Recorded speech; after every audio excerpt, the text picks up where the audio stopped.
So how much money do you need to buy a house? Well, first off, let's understand what the money is for.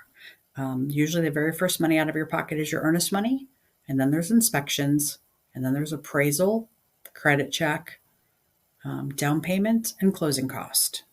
In most cases, that's the only money you're ever going to spend. So, earnest money, it's typically $500 or $1,000. There may be occasions where we want to do more or less, and we'll talk specifically about those.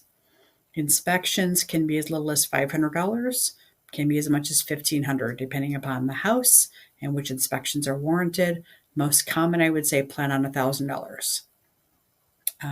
Down payment money can be anywhere from $0 to 20% of the purchase price, depending upon the type of financing you're using. Rural Development and VA don't require down payments at all. There's a few conventional programs that will allow you to finance 100%, so no down payment there. FHA requires a 3.5%. Conventional can be 3 or 5%, or it can be as much as 20%. Again, the lender will kind of guide us on those things because your financial situation is going to dictate what's going to be the best scenario for you.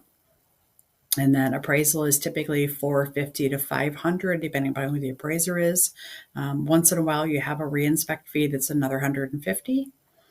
And closing cost, they'll vary also, but maybe as much as 3%, but we'll do an estimate on those.